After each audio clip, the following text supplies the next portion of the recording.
So the trade deadline was Thursday and the league has shaken up a little bit. Even though there were some questionable trades that went down on Thursday, I want to talk about the winners of the trade deadline. Sorry I didn't upload last weekend, and I'm sorry I didn't get a video on Friday. I got caught up in some things and I had to catch up on some work for school this past Friday too.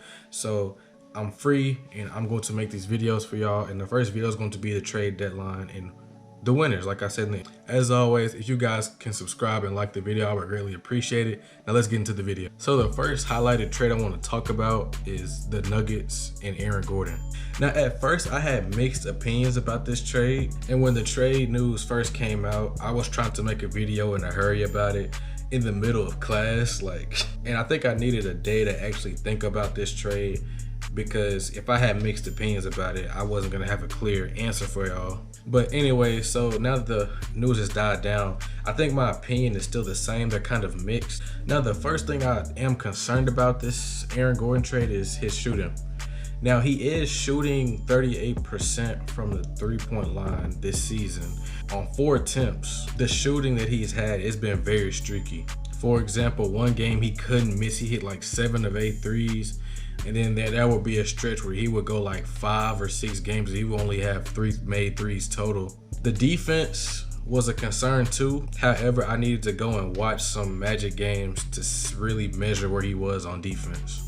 And after watching those games, he is going to be a plus on both ends of the court for this team.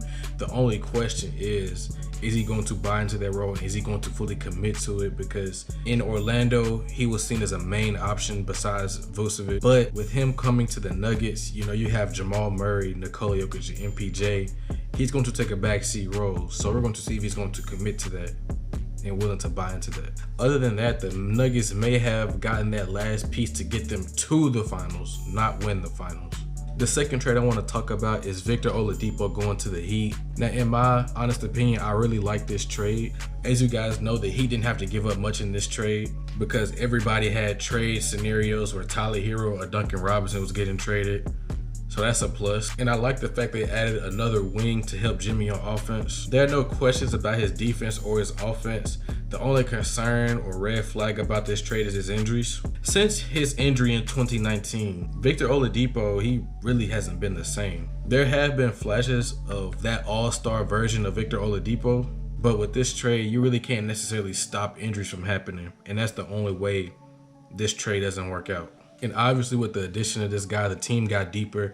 The team was somewhat already deep enough into the bench to where they didn't have to rely on their starters to create their offense. Either way, I do think Victor Oladipo will be a great addition to this team, especially with how team-friendly their system is. And what I mean by that is the Heat, they aren't relying on one person in the playoffs. And y'all saw this last season. Whoever was hot, they kept giving them the ball. And every other night somebody was stepping up when their number was called. But to sum it up, this is a very good addition to a Heat team that's coming off a finals appearance. And the only thing left to find out is, will it be enough, especially with how stuff has shaken up in the East this season. But other than that, let's get to the last trade I want to talk about. The Clippers getting Rajon Rondo. Now there was talk about Rondo going to the Clippers in the offseason after he won the title with the Lakers. And I admit I was kind of surprised when he didn't go to the Lakers and he signed with the Hawks. But as you know, Rondo, he will be a key addition to this team. Kawhi has been campaigning for a point guard to get them in and out of sets because he knows if he wants to win a championship, he cannot be the primary ball handler all the time. And as you know, Rondo is a good defender and passer, and he's going to kick up his play in the playoffs. That's why he has a name, Playoff Rondo.